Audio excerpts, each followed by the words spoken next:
नमस्कार किसान भाइयों। जी नमस्कार। आज मैं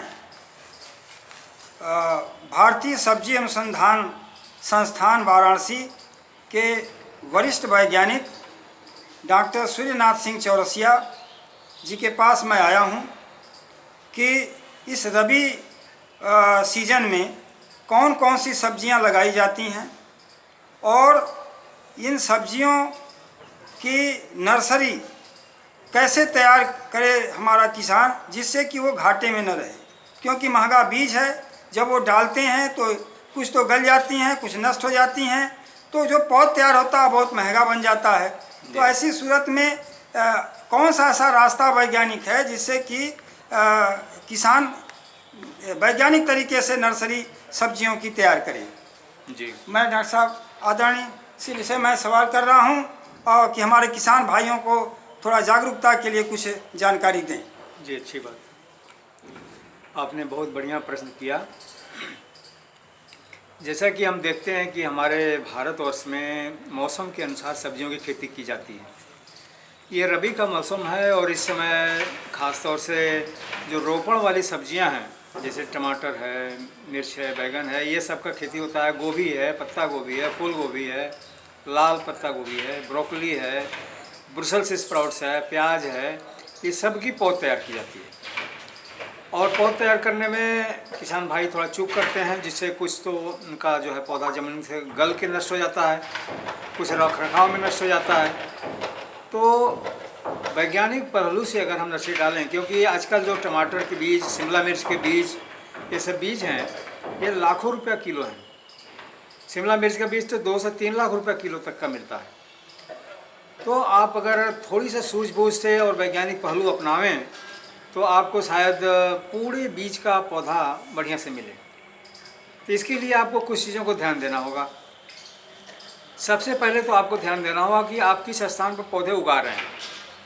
तो जो स्थान का चयन है वो सबसे महत्वपूर्ण है। उसके लिए आपको 3-4 चीज़ों का ध्यान देना होगा। पहला, ऐसे जगह अपने पौधशाला का चुनाव करें जहाँ पौध उगानी है कि वहाँ पूरे दिन सूर्य की रोशनी लगती हो। ऐसा नहीं कि घर की छाया पड़ जाए, दोपहर के बाद पेड़ की छाया पड़ने लगे, ऐसा नहीं होना चाहिए। तो पूरे दिन मतलब खुली धूप मिले सुबह से शाम तक, ऐसा स्थान का चयन करना है। दूसरा बिंदु ध्यान देना है, वो पालतू छुट्टा पशुओं से मुक्त हो। वहाँ पर ये सब ऐसा नहीं कि पौधा तैयार हुआ, पशु आया और चर गया उसको, ये भी ध्यान देना है। तीसरी बात ध्यान देनी है कि वहाँ सिंचाई के लिए कोई न कोई साधन उपलब्ध हो। मतलब सुबह शाम हम पानी डालते हैं पौधशाला में, तो ऐसा नहीं बहुत दूर से ढो कर ले आना हो, तो कभी आदमी आस्कत कर जाता है, पानी नहीं मिल पाता। तो तीसरा ये भी ध्यान रखना चाहिए। और चूँकि इस समय बरसात नहीं है तो ऊंचा नीचा कहीं भी आप पौधे उगा सकते हैं, लेकिन 3-4 चीज़ों का ध्यान देना चाहिए। एक चीज़ का सबसे बड़ा ध्यान देना चाहिए कि ऐसे स्थान पर पौधशाला कदापि न डालें जहाँ आप पिछले साल डाले हों। क्योंकि देखने में आता है कि खास तौर से ये गंगा जी के किनारे के क्षेत्र जो हैं, बाढ़ आता है तो डूब जाता है। इसके डर से बहुत से किसान भाई कुछ ऊंचाई का जगह का चुनाव करते हैं, और जिस किसान के पास ऊंचा जगह है वहाँ 4,000-5,000 रुपया बिस्वा खरीद लेते हैं और वहीं पर पौध उगाते हैं कि ऐसा हो कि बाढ़ आवे तो डूब जाए, वहाँ रहेगा तो बचा रहेगा। और वहीं पर ये प्रक्रिया बार बार साल भर चलती रहती है, हर साल वहीं पर डालते हैं। तो इससे क्या होता है कि वहाँ रोगों का अवशेष बचा रहता है। जैसे ही आप पौधशाला डालते हैं वो गल के नष्ट हो जाती है। तो ऐसे स्थान का चुनाव न करें जहाँ पिछले साल पौधशाला डाले हों। स्थान बदल के डालेंगे तो रोगों को लगने की जो प्रवृत्ति है ये कम हो जाएगी, क्योंकि वहाँ पर कोई नया जो है हमारा विषाणु रहेगा नहीं, अच्छा पौधा चलेगा। और पुराने जगह पर डाल दिए तो वहाँ तो पहले से पड़ा हुआ है, तो आपका पौधा नष्ट कर देगा। तो ये 4 चीज़ों का अगर आप ध्यान देते हैं, क्योंकि 25 से 30 हज़ार हर एक किसान का इधर शिखर से लेके शाहजहाँपुर का क्षेत्र लेके पूरे इधर क्षेत्रों में हम लोगों ने पूरा दौरा किया और ये पूरा देखा कि जो भी इस तरह के क्षेत्र हैं जहाँ लोग इस चीज़ का ध्यान नहीं रखते कि जो है कहीं भी पौधे जहाँ डाल रहे हैं वहीं पर बार बार डालते हैं, तो उनके यहाँ ये सामान्य जो है समस्या है और हर साल पौध को गल के मरना ही मरना है। तो आप इस चीज़ को गांठ बांध लें कि उस स्थान पर कभी पौधा होगा। डॉक्टर साहब, इसमें जो नर्सरी डालेंगे उसमें पानी कैसे डालेंगे? फव्वारे से डालेंगे या डायरेक्ट डालेंगे? नहीं, बता रहा हूँ। इसके लिए आपको ये तो पहला बिंदु होगा स्थान चुनाव से लेकर। इसके बाद आती है बात दूसरा कि क्यारी कैसे बनाई जाए। तो हमेशा क्यारी जो हम पौधशाला के लिए बनाते हैं 15 से 20 सेंटीमीटर ऊंची, मतलब एक फावड़ा मिट्टी डाल दें जितना ऊंचा होना चाहिए उतनी ऊंची मेड़ बनाते हैं, जिससे कि हवा का आवागमन जड़ों को में होता रहे और पानी न लगने पाए। तो इसके लिए हम क्या करते हैं कि 3 मीटर लंबा 1 मीटर चौड़ा क्यारी बनाते हैं। और ये ध्यान रखना चाहिए कि लंबाई चौड़ाई किधर रहेगी, क्योंकि कोई ध्यान देता नहीं इसका। तो इसकी जो लंबाई है क्यारी की, ये उत्तर दक्षिण होना चाहिए। 3 मीटर लंबाई उत्तर दक्षिण होना चाहिए और 1 मीटर चौड़ाई पूर्व पश्चिम होना चाहिए। अब कहेंगे ये ऐसा क्यों करें? तो ऐसा इसलिए करते हैं कि हम चौड़ाई के समानांतर पतली पतली लाइनें खींच करके पौधा हम डालते हैं लाइन से, और जब सूर्य की रोशनी 2 लाइन के बीच में लगती है पौधा जमने के बाद, तो वहाँ पदगलन की बीमारी, जो जड़ गलता है, इसकी बीमारी से हमको मुक्ति मिल जाएगी। रोशनी सुबह से शाम तक 2 लाइन के बीच में पड़ती रहेगी, तो इससे हमको यही फ़ायदा होगा। इसलिए हम उत्तर दक्षिण क्यारी की लंबाई रखते हैं और पूर्व पश्चिम चौड़ाई रखते हैं। 1 मीटर चौड़ा पूर्व पश्चिम रहेगा, ज़मीन से 15-20 सेंटीमीटर ऊंचा रहेगा, जिससे कि पानी बरसे भी तो धड़क के नीचे चला जाए और नीचे नाली बना देंगे और खेत से बाहर निकल जाएगा। तो क्यारी बना लेते हैं। फिर बीज बोने की बात आती है। ज़्यादातर किसान भाई छींट दिए, उनके पास समय नहीं, लाख रुपये किलो में बीज है, उसको छींट के मिट्टी से ढक देते हैं, चल लेते हैं, भैया नर्सरी पड़ गई।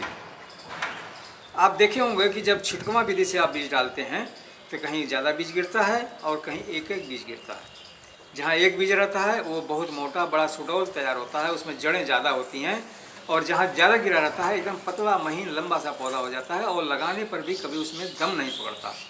तो इससे आपको सीख लेना चाहिए। उसका वही हाल है जैसे जनरल बोगी में, पैसेंजर के जनरल बोगी में मई जून के महीने में बैठने पर जो स्थिति आती है, न हवा मिल रहा है न पानी मिल रहा है, चाहे खिड़की खोल दीजिए चाहे कुछ कर लीजिए, इवन पानी के लिए वेटर जो आपके पास पहुंचना चाहता है वो भी अंदर नहीं आ पाता, इतनी भीड़ होती है।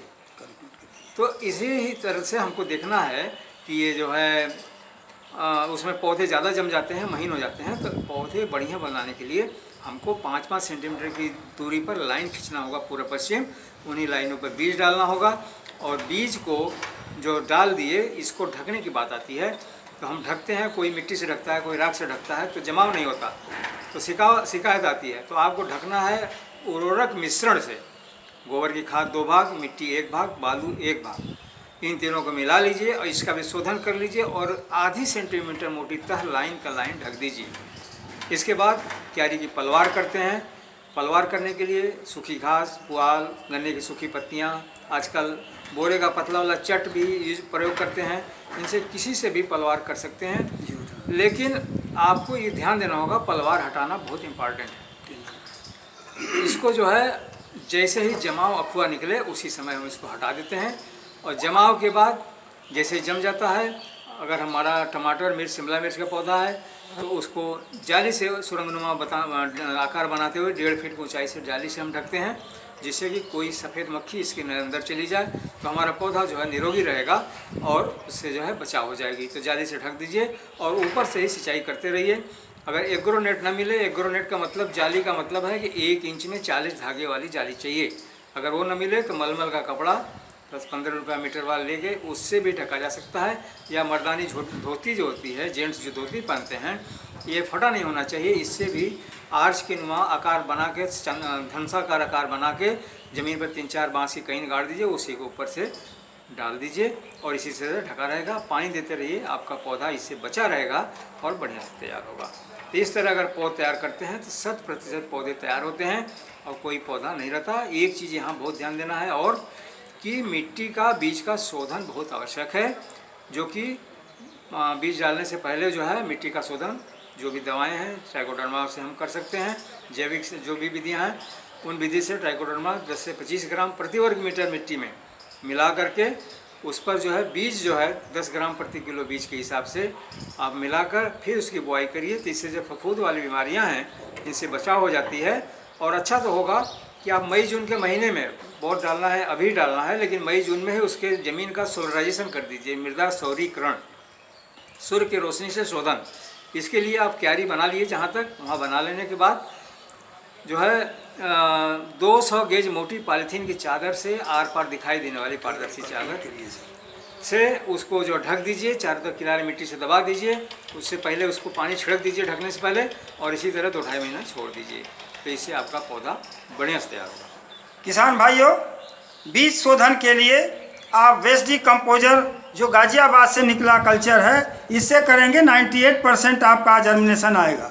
कोई सवाल होगा कमेंट करेंगे, हम अगले वीडियो में आपको फिर आप डॉक्टर साहब को लाएंगे। धन्यवाद किसान भाइयों।